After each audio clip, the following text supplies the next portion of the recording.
Fellas? I don't think we can get away with that much longer. No. It's 2 weeks now. We haven't had musicians. They're supposed to be talking tomorrow, and we hope. Because I think the guys want to come back to work, and there are a lot of things involved, I guess, but we hope to get them back Doc's lip soon. is falling out. Yeah, oh, he's losing, what do you call it? The embouchure? Embouchure. If you don't play regularly. He walks around with his spit valve, though. That's true. Yeah. Well, he looks like an idiot walking up the tree with a spit valve. My next guest doesn't really need an introduction, but... My what? Your first guest. What did I say? My next guest. Well, he's my next guest. Oh. It's also happens to be your first guest. That's right. It's could be either one, first and next. Yes. Which is it? Actually, it's my first and next guest. Yeah. Doesn't need an introduction. But Why'd you bring this up in the first place? Why'd you bring this up in the first place? what do you mean? Bring one My up? next guest, my first guest, getting us all confused. Just bring him out if he doesn't need an introduction. Well, I want to read. Oh, then he does need an introduction. No, he doesn't need one. Tonight he goes to New York for the Youth Achievement Award, then to St. Louis for a double benefit at the Ambassador Theater, back to Los Angeles to make it a speech at his son's commencements at 1 p.m. at Chapman College, and leaves at 3 p.m. to go to Spokane to open the World's Fair. That's just tonight. He is the busiest man I ever know. Mr. Bob Hope.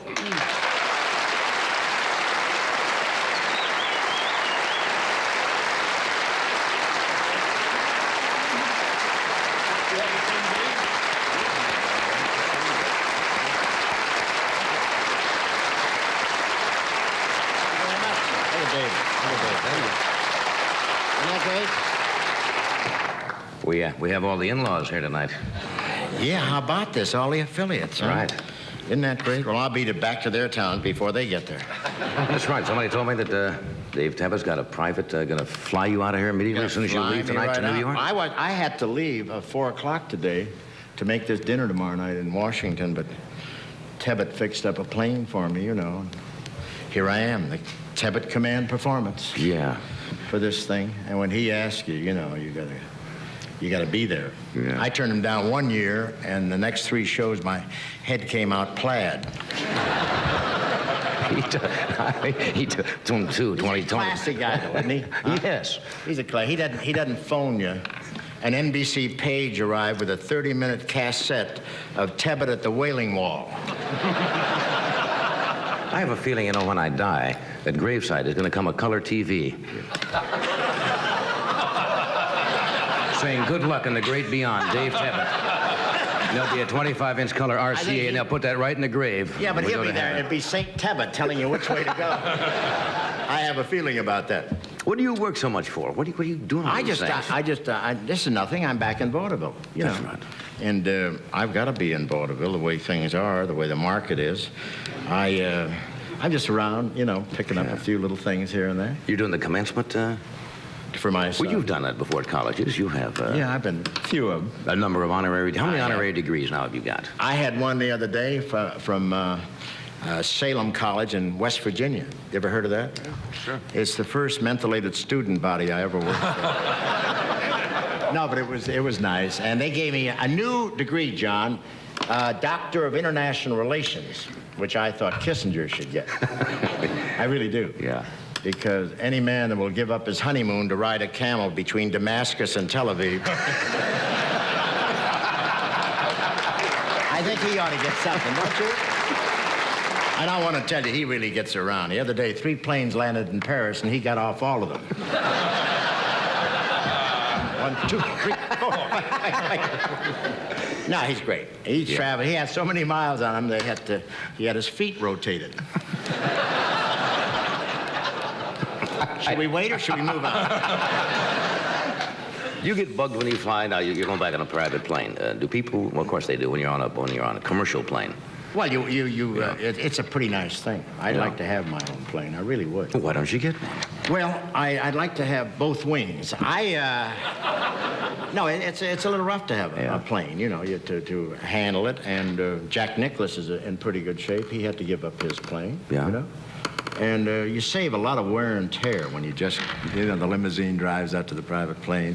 You miss that wear and tear at the runway at the airport where they run up to you like, a woman ran up to me in Dallas the other day and said, "Are you live?" I said, no, I'm on tape. She said, oh. It's true. You know that. You got a show coming up, or you're connected with this show, and I did something on it, and I'm not sure what I did. A show called The Bluffers. Yeah, it was very strange. There were a lot of people in there a couple of weeks ago. Yeah, an awful lot of people, and you're one of them. And it was nice of you to help us do it. Yeah, David Niven was in there. And, you got a piece of film going on? We're going to. I think we're going to have to take a break. This comes out May the 28th, following the Emmy Awards. So That's right. You'll be a doubleheader that night. That's right. I MC that. And it's got a lot of Tuesday. people on it. Really a tremendous cast.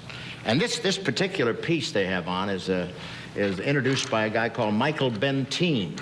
I know who he is. And The Bluffers is really a thing about con men, you know, guys that try to con their way in different businesses.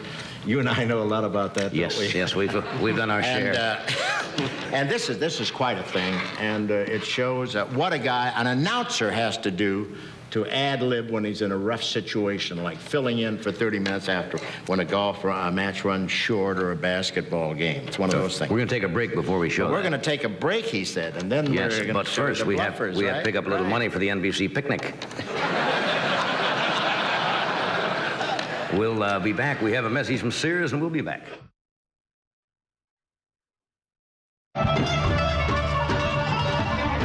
We got to stop importing those bands. That outfit's not going to make it. No, You know this, what they said? While that band was on, all these cats were shoehorning those Johnny Carson commercials in there, you know? this is Getting the... those local things in, huh? What do you All got that here? Stuff. This is the list. Freddie just handed me. This is Yeah, the listen to list some of these people on the Bluffers. Ed Asner, Jack Benny, Michael Bentine, Ernie Borgnine, Johnny Carson, Angie Dickinson, Sandy Duncan, Glenn Ford, Zsa Gabor, Merv Griffin, Pat Harrington, Ed McMahon, Carl Reiner, Bobby Riggs, Karen Valentine, and Damon Wilson. And the Bluffers Repertory Company, composed of Arlene Galanka, Jennifer Darling, Barbara Rhodes, Chuck McCann, Bob Ridgely, and Ronnie Graham. That's a lineup. That's in 1 hour. And that follows the Emmy show Tuesday, May 28th on NBC. I love that. Are we going to show this? Now, do we have to set this up again? This is a little spot in the show. I can see where you get the idea. So the idea of Bluffers is based on situations you find yourself and how to get out of them. Yeah. Or con your Yeah, way we in have- or out. I read that whole cast to you, didn't I? Yeah. Something. And I didn't read David Niven, who is the host. He's the He's the whole thing. That gentleman is Michael Bentine from London. He was Yeah. an actor over there, very successful, a very amusing guy. Yeah. So you're going to head to New York now, huh? I'm going to New York and do this show, and then I'm coming back to St. Louis on Saturday at the Ambassador Theater. where I we're missed doing that one. You're doing a something in big- St. Louis? Big benefit. You forgot that? Forgot St. Louis. Do you want me to walk on again? That's incredible. No, it's great seeing you, and I just did want to come on with these wonderful affiliates because I've been working for them for a long, long time, you know. I've been with NBC. I guess the dog with the Victrola is the only thing that's been around longer than I have. Yeah. Well, they're our bread and butter, the affiliates. Yeah, you're not kidding. Hey, thanks for coming. Thank you, and I know you have a wonderful show because I saw Rickles outside walking as Cobra. And I'd like to get out before surgery. Thank you, Bob.